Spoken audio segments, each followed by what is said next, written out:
നല്ല കാര്യങ്ങൾ ആര് പറഞ്ഞാലും അത് ഞാൻ എന്നും അംഗീകരിച്ചിട്ടേ ഉള്ളൂ അച്ഛാ. ഓ, ചേട്ടൻ പറയുന്നതാ എനിക്ക് നല്ലതെന്ന് തോന്നുന്നേ, അല്ലാതെ എനിക്ക് മാറ്റമൊന്നുമില്ല.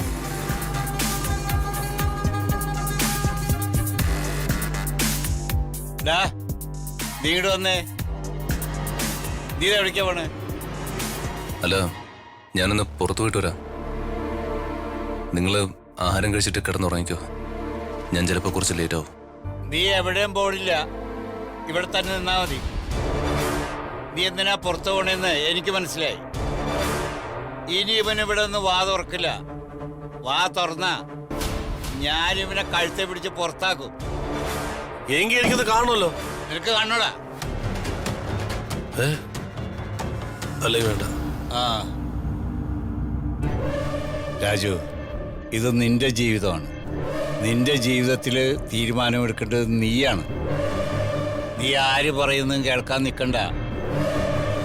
വ്യക്തമായി നീ ഒരു തീരുമാനമെടുക്കുക.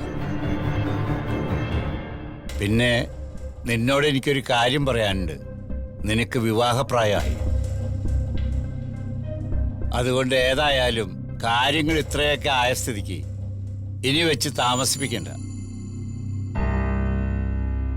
ഋതിക മാഡത്തിന്റെ കാര്യത്തിൽ ഞങ്ങൾ പറഞ്ഞ അഭിപ്രായം നീ കേട്ടില്ല. രമ്യയുടെ കാര്യത്തിൽ എന്താ പ്രശ്നമെന്ന് നീ ഞങ്ങളോട് പറ. നിനക്ക് ഈ വിവാഹം തീരെ ഇഷ്ടമല്ലെങ്കിൽ അതിനൊരു കാരണം ഉണ്ടാവില്ലോടാ. ആ കാരണം എന്താടാ? അച്ഛാ, ഞാൻ രമ്യ അങ്ങനെ കണ്ടിട്ടില്ല. എനിക്ക് ഒരിക്കലും അങ്ങനെ കാണാനും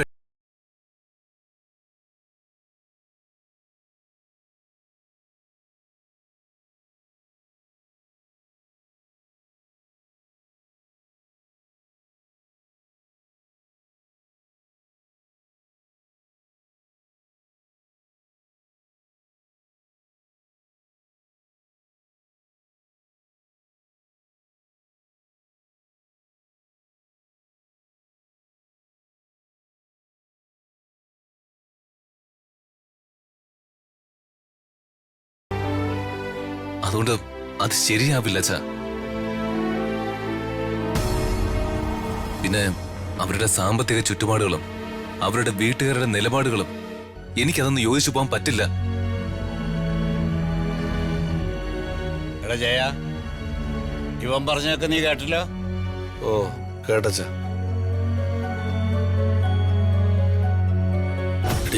ഇതൊക്കെ നമുക്ക് മാറ്റിയെടുക്കാടി. അച്ഛാ, ഇന്ന് ദിവ്യയുടെ അമ്മ വർമ്മ സാറിന്റെ വീട്ടിൽ വന്നിരുന്നു.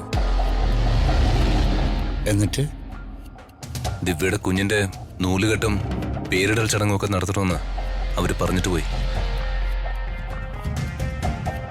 എടാ, എന്നിട്ട് വർമ്മ സാർ എന്ത് പറഞ്ഞു? അച്ഛാ, വർമ്മ സാറ് പറഞ്ഞത് അവിടെ വർമ്മ സാറിന്റെ വീട്ടിൽ വെച്ച് ആ ചടങ്ങ് നടത്താന്നാ.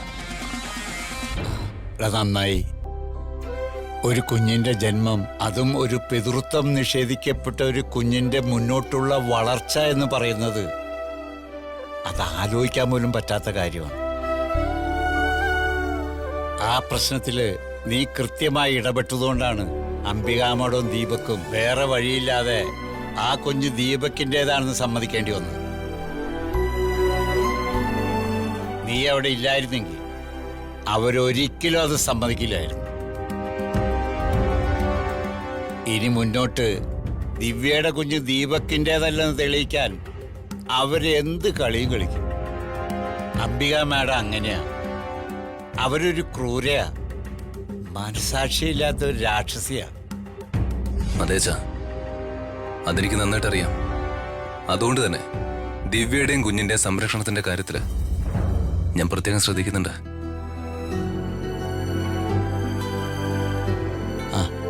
നീ ആ കൊച്ചിന്റെ ജനന സമയവും ജനന തീയതിയും ഒന്ന് കുറിച്ച് തന്നെ ഞാനൊന്ന് നോക്കട്ടെ.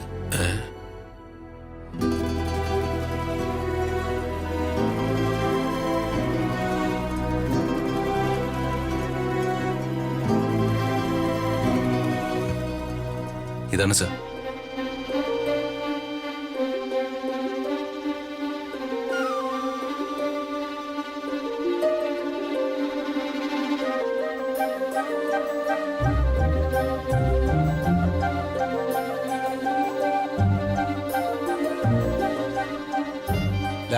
14 വയസ്സ് വരെ ആ കൊച്ചിന് കഷ്ടകാല. അത് കഴിഞ്ഞ് ആ കുഞ്ഞിന് സമാധാനം ഉണ്ടാവും. പക്ഷെ ആ കുഞ്ഞ് ജനിച്ചത് ദീപക്കിന് ഭാഗ്യ. ദീപക്ക് എന്നാ കുഞ്ഞിനെ അംഗീകരിക്കുന്നുവോ അന്ന് മുതൽ ദീപക്കിന്റെ സമയം തെളിയും.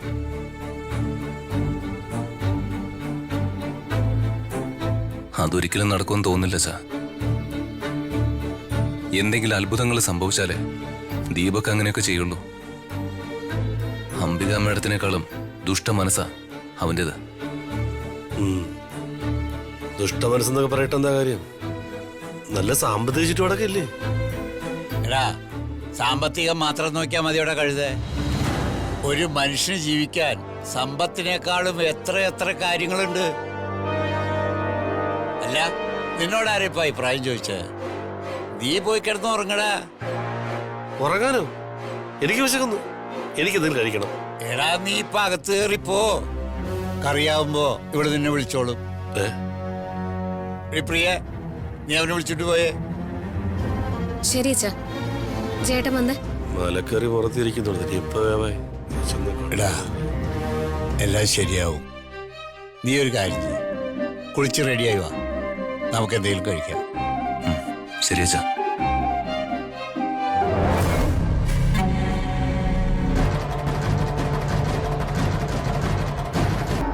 ഡേ, നീ എന്താ ആലോചിക്കണേ? അല്ല വേണോട്ടാ, ഞാൻ ആ കുഞ്ഞിനെ കുറിച്ച് ആലോചിക്കുമായിരുന്നു. വേണോട്ടൻ പറഞ്ഞത് എന്ത് ശരിയാ? അച്ഛനില്ലാതെ വളരേണ്ടി വരുന്ന ഒരു കുഞ്ഞിന്റെ അവസ്ഥ ഓർക്കുമ്പോ ആ കുഞ്ഞിന്റെ അച്ഛൻ സ്വന്തം മകനാണെന്ന കാര്യം അംഗീകരിക്കില്ലല്ലോ എന്ന് ആലോചിക്കുമ്പോ എനിക്ക് അത് വല്ലാതെ വിഷമം തോന്നുന്നു വേണോട്ടാ. നീ വിഷമിക്കണ്ടടി. ദൈവം അങ്ങനെ ഒന്നും കാണാതെ അങ്ങനെ ഒരു കുഞ്ഞിന് ജീവൻ കൊടുത്ത് അതിനെ ഭൂമിയിലേക്ക് അയക്കില്ലല്ലോ. എല്ലാ കുഞ്ഞിനും നല്ലതായി ഭവിക്കും. നീ കണ്ട? ശരിയാ വേണോട്ടാ.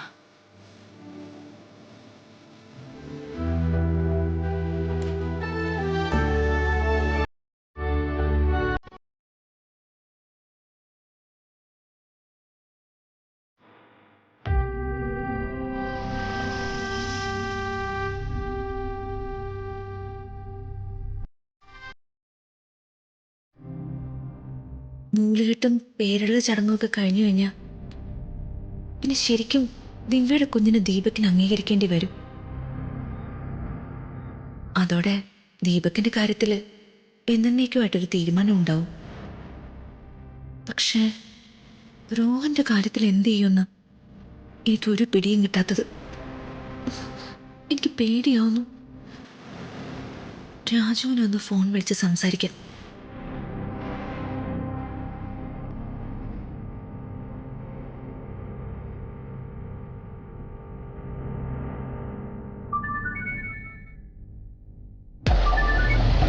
Hello Ritika madam. രാജു എന്ത് ചെയ്യുന്നു? ഞാൻ കുഞ്ഞിന്റെ കാര്യം ആലോചിച്ചിരിക്കുകയായിരുന്നു. ഞാനും ആ കാര്യം തന്നെയാ രാജു ആലോചിച്ചുകൊണ്ടിരിക്കുന്നത്. എന്നാലും ആ കാര്യത്തിൽ എനിക്ക് സമാധാനമായി. അതെ മേഡം. നൂലുകെട്ടും പേരിടൽ ചടങ്ങുമൊക്കെ കഴിയുന്നതോടെ ദീപകിന്റെ ഭാഗത്തു നിന്നും ഋതിക മേഡത്തിന് ഒരു ശല്യം ഉണ്ടാവില്ല. ഇത് ഞാൻ അങ്ങോട്ട് പറയാൻ തുടങ്ങുമായിരുന്നു. പക്ഷെ എന്നാലും രാജു, റോഹന്റെ കാര്യം. റോഹന്റെ കാര്യത്തില് നമ്മൾ എന്ത് ചെയ്യാനാ മേഡം? ഞാൻ അവനെ കല്യാണം കഴിച്ച് ഞാൻ അവന്റെ കൂടെ പോയി താമസിക്കണമെന്നാണോ രാജു പറയുന്നത്? അങ്ങനെയല്ല മേഡം ഞാൻ ഉദ്ദേശിച്ചത്. പിന്നെ എങ്ങനെയാ രാജു ഉദ്ദേശിച്ചേ? മാഡം എന്നോട് വഴക്കിടാൻ വേണ്ടിട്ടാണ് ഇപ്പൊ വിളിച്ചത്. ഞാൻ വഴക്കിടാൻ വേണ്ടിയൊന്നും അല്ല വിളിച്ചത്. പക്ഷെ രാജു പറയുന്നതിന്റെ മറുപടി എന്തായാലും ഞാൻ പറയും. ഇപ്പൊ പറഞ്ഞതിന്റെ മറുപടി ഹാർഷായിട്ട് ഞാൻ പറയും. മാഡം വഴക്കുണ്ടാക്കാതെ സമാധാനായിട്ടിരിക്കെ. നമുക്ക് ആലോചിക്കാം. നമ്മുടെ മുമ്പിൽ സമയമുണ്ടല്ലോ. ആലോചിച്ചു കഴിഞ്ഞാൽ വഴിയും കിട്ടും. ഇതിങ്ങനെ അധികകാലം നീട്ടിക്കൊണ്ടുപോകാൻ കഴിയില്ല കേട്ടോ. രാജു എന്തെങ്കിലും ഒരു തീരുമാനം ഉണ്ടാക്കണം. രാജു എനിക്ക് പണ്ടൊരു പ്രോമിസ് തന്നിട്ടുള്ളതല്ലേ. എന്ത് പ്രശ്നം വന്നാലും എന്റെ കൂടെ തന്നെ ഉണ്ടാവുമെന്ന്. അപ്പൊ രാജു തന്നെ ഈ ഒരു പ്രശ്നത്തിന് പരിഹാരം ഉണ്ടാക്കണം. എനിക്കറിയില്ല. റോഹനോട് രാജു തന്നെ സംസാരിക്കും. ഞാൻ രോഹനോട് സംസാരിച്ചാൽ ശരിയാവില്ല. ഞാൻ വേണമെങ്കിൽ ശ്രമിച്ചു നോക്കാം. ശ്രമിച്ചാലേ പറ്റൂ. ഞാൻ ഏറ്റവും പറഞ്ഞില്ലേ മാഡം, ഞാൻ നോക്കിക്കൊള്ളാം.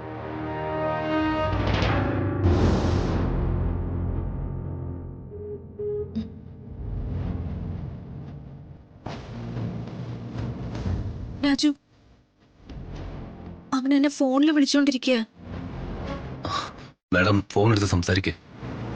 അവനോട് സംസാരിക്കേണ്ട ആവശ്യമൊന്നും എനിക്കില്ല. ഞാൻ അവന്റെ കോൾ കട്ട് ചെയ്യാൻ പോവാ.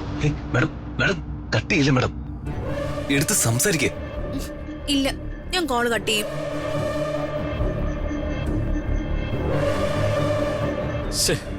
ഇവിടെന്താ കോള് കട്ട് ചെയ്യുന്നത്? കോൾ വെയിറ്റിംഗിലാണല്ലോ. ആരോടാ സംസാരിക്കുന്നത്?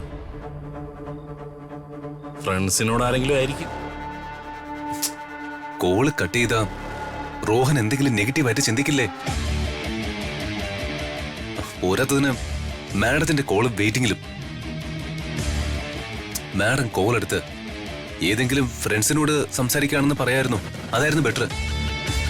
അങ്ങനെ പറഞ്ഞ് ബോധിപ്പിക്കേണ്ട കാര്യമൊന്നും എനിക്കില്ല. ഇന്നലെ വന്നൊരു കൊച്ചു പയ്യൻ എന്നിട്ട് എന്റെ ഫോണിലേക്ക് എന്നെ വിളിച്ചോണ്ടിരിക്കുന്നു, അതും രാത്രിയില്. രാത്രിയിൽ അവന്റെ ഫോൺ എടുക്കേണ്ട കാര്യം എനിക്കില്ല. മാഡം വെറുതെ വഴക്കുണ്ടാക്കല്ലേ. മാഡം എന്റെ കോള് കട്ടി റോഹൻ ഇനിയും വിളിച്ചു കഴിഞ്ഞാ വെയിറ്റിംഗിലാണെന്ന് കാണിക്കില്ലേ? മാഡത്തിന് തെറ്റിദ്ധരിക്കും. ഞാൻ കോള് കട്ട് ചെയ്യാൻ പോവാ മാഡം. ഇനി വിളിക്കുകയാണെങ്കിലും മാഡം റോഹനോട് സംസാരിക്കും. രാജു, കൂളായിട്ട് സംസാരിച്ചാ മതി. ഉറക്കം വരികയാണെന്നോ ഉറങ്ങാൻ പോവാണെന്നോ നാളെ സംസാരിക്കാന്നോ എന്നു വല്ലതും പറഞ്ഞോ? ശരി രാജു, ഞാൻ അങ്ങനെ ചെയ്യാം. ശരി മാഡം.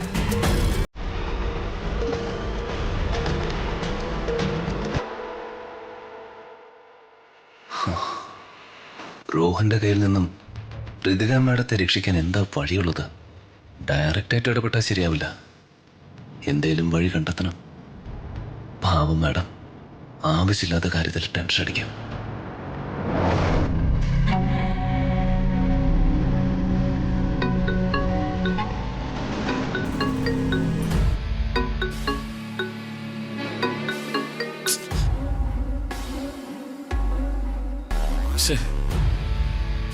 കോള് റിങ് ചെയ്തിട്ടും കട്ട് ചെയ്ത് കളഞ്ഞല്ലോ. ഇവളെന്നെ അവോയ്ഡ് ചെയ്യണോ?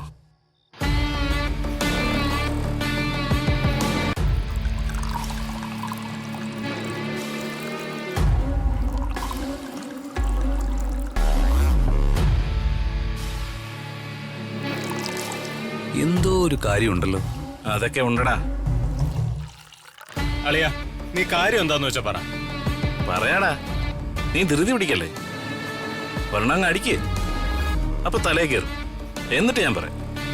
ഇല്ലില്ല, നീ കാര്യം പറ. ഞാൻ എന്റെ ഡ്രീം ഗേളിനെ കണ്ടുമുട്ടിയടാ. അതൊരു വലിയ സംഭവമാണല്ലോടാ. അല്ല, ഇവിടുന്ന് ആരാ? ഇത്രയും നാൾ നീ നിന്റെ സങ്കല്പത്തിലെ പെൺകുട്ടിയെ കണ്ടെത്തിയില്ല, കണ്ടില്ല എന്നൊക്കെ പറഞ്ഞിട്ട് അങ്ങനെ ഒരാളെ നീ കണ്ടോ? പിന്നെ കണ്ടു. കാണുക മാത്രമല്ല, മനസ്സിലുള്ള കാര്യങ്ങൾ തുറന്നു പറയുകയും ചെയ്തു. എവിടെ വെച്ചാടാ നീ അവളെ കണ്ടത്? ഇതെവിടെയുള്ള പെണ്ണ? പെണ്ണിവിടെയൊക്കെ ഉള്ള ആള് തന്നെയാ. നമ്മുടെ വിദ്യാഭ്യാസ വകുപ്പ് മന്ത്രി പ്രതാപ് വർമ്മയല്ലേ? വർമ്മയെങ്കിളുടെ മകളാ. കലക്കേളിയ പിടിച്ച് നീ അവസാനം പുളിങ്കൊമ്പി തന്നെ കയറി പിടിച്ചല്ലോ. എന്ത് പുളിങ്കൊമ്പടാ? കാശും പണമൊന്നും കണ്ടിട്ടൊന്നും അല്ലടാ. സൗന്ദര്യം, അവളുടെ വശ്യമായ സൗന്ദര്യം ഒന്നുകൊണ്ട് മാത്രമാണ് ഞാൻ വീണുപോയത്. വശ്യമായ സൗന്ദര്യം? സാഹിത്യഭാഷയാണല്ലോ അളിയ. അത്രയ്ക്ക് സുന്ദരിയാണോ അവള്? സുന്ദരി എന്ന് പറഞ്ഞ വെറും സുന്ദരിയല്ല, ഒരു അപ്സരസ്. കുഞ്ഞി കണ്ണുകളും കുഞ്ഞി മൂക്കും നല്ല ചിരിയും. ഹോ, അവളുടെ മുടിയൊക്കെ കിടക്കുന്ന കണ്ടാലുണ്ടല്ലോ, അവളൊരു അപ്സരസാടാ, അപ്സരസ്. നീ പറയുന്ന കേട്ടിട്ട് അവളെ കാണാൻ ഞങ്ങൾ കൊതിയാവുന്നതാ. കാണിച്ചു തരാം.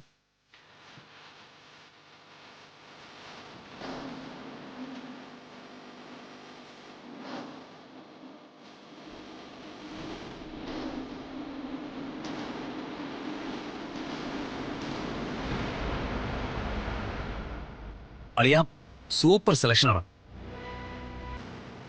വെറുതെ അല്ല, ഇത്രയും നാളും കല്യാണം വേണ്ട വേണ്ടെന്ന് പറഞ്ഞ് നിന്നവൻ ഒരു പെണ്ണെ കണ്ടപ്പോഴേക്കും ഇങ്ങനെ അങ്ങ് വീണുപോയത്. കൊള്ളാടാ, സുന്ദരിയ. നിനക്ക് നന്നായിട്ട് ചേരുന്ന കുട്ടിയാ. Thank you. എടാ, ഇവളെ ഒന്ന് ഇംപ്രസ് ചെയ്യാൻ വേണ്ടി ഇവളെ വീട്ടുകാരെ അച്ഛനെ ഒന്ന് ഇങ്ങോട്ട് ക്ഷണിക്കണ്ടേ? അതിനല്ലടാ നിന്റെ സ്പെഷ്യൽ ഡേ വരാൻ പോകുന്നത്.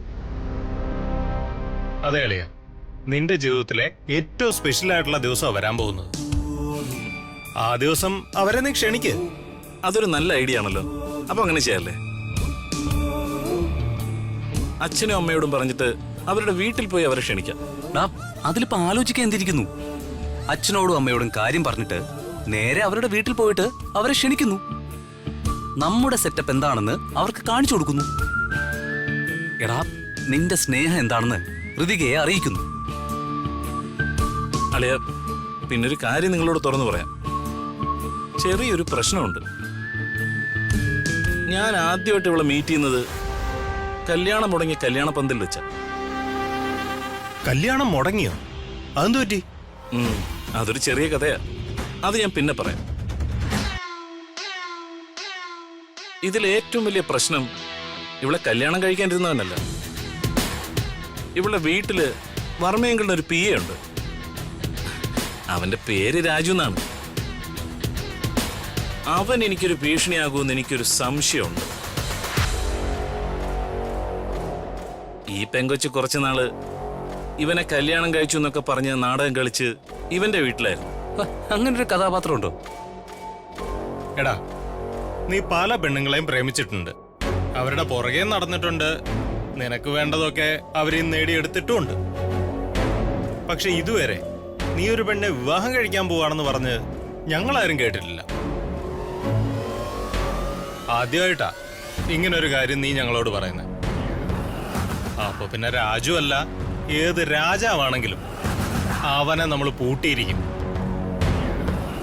നീ അവനെയും കൂടി വിളിക്കടാ, നമ്മൾ നടത്താൻ പോകുന്ന ഫംഗ്ഷനിലേക്ക്. വിളിക്കല്ലേ? പിന്നല്ലാതെ. അവനെ നീ ഒന്ന് സ്പെഷ്യലായിട്ട് ക്ഷണിച്ചേക്ക്. അവനെ നമുക്ക് ഇവിടെ ഇട്ട് പൂട്ടാം. അത് തന്നെ, 8ന്റെ പണി അവന് കൊടുക്കാം. ശരി മച്ചാ, നിങ്ങൾ പറഞ്ഞപ്പോ എനിക്കൊരു കോൺഫിഡൻസ് ആയി. നമ്മളിത് തകർക്കൂടാ. യെസ്.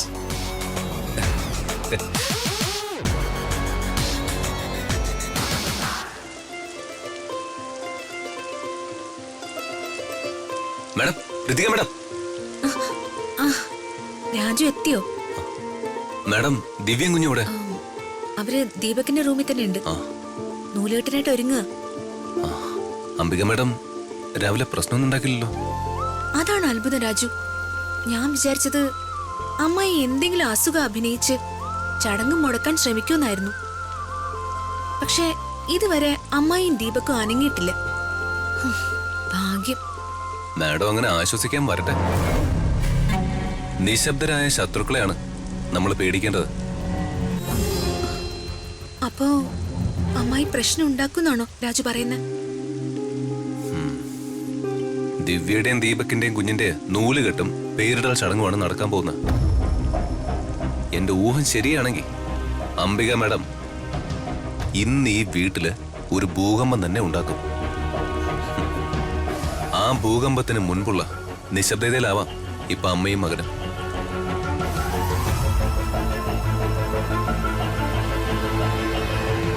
യാമിനി മാഡം,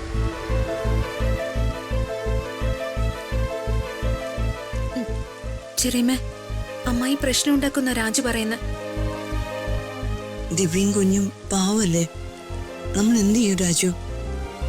രാജുവിന്റെ മനസ്സിൽ എന്തെങ്കിലും പ്ലാൻ ഉണ്ടോ? ഉണ്ട് മാഡം. ഒരു മുൻകരുതൽ എന്ന രീതിയിൽ ഇന്നലെ തന്നെ ഞാൻ ദീപക്കിനെതിരെ ആ കുഞ്ഞിന് നീതി ലഭിക്കാനുള്ള ഏറ്റവും വലിയൊരു തെളിവ് ശരിയാക്കാൻ വേണ്ടി ശ്രമിച്ചിരുന്നു. അതുകൊണ്ട് എനിക്കിപ്പോ അത്യാവശ്യമായിട്ട് ഒരിടം വരെ പോകാനുണ്ട്. ഈ സാഹചര്യത്തില് രാജു ഇവിടുന്ന് പോയാൽ എങ്ങനെയാ ശരിയാവുന്നത്? ഞാൻ ഇപ്പൊ പോയാലേ നമുക്ക് അംബിക മാഡത്തിന്റെ മുമ്പിൽ പിടിച്ചു നിൽക്കാനാവൂ മാഡം. യാമിനി മാഡം, എന്താ രാജു? ആ ചടങ്ങ് നടത്തേണ്ട പൂജാരി ഇപ്പൊ എത്തും. മാഡം പൂജാ കാര്യങ്ങളില് അദ്ദേഹത്തെ ഒന്ന് സഹായിക്കണം. സാധനങ്ങളൊക്കെ ഞാൻ ഹാളിൽ കൊണ്ടുവച്ചിട്ടുണ്ട്. ശരി രാജു, അത് ഞാൻ നോക്കിക്കോളാം. രാജു ധൈര്യമായിട്ട് പോയിട്ട് വാ. ചടങ്ങ് തുടങ്ങുന്നതിന് മുമ്പ് എത്തുമല്ലോ? എത്തണം മാഡം. ചടങ്ങ് തുടങ്ങുന്നതിന് മുമ്പ് ഞാൻ എത്തിയാലേ നമ്മൾ ഉദ്ദേശിക്കുന്ന കാര്യം നടക്കൂ. എങ്കിൽ രാജു പോയിട്ട് വാ. ശരി മാഡം. മോള് പേടിക്കണ്ട, ഒരു പ്രശ്നം ഉണ്ടാവാതെ രാജു നോക്കിക്കോളും.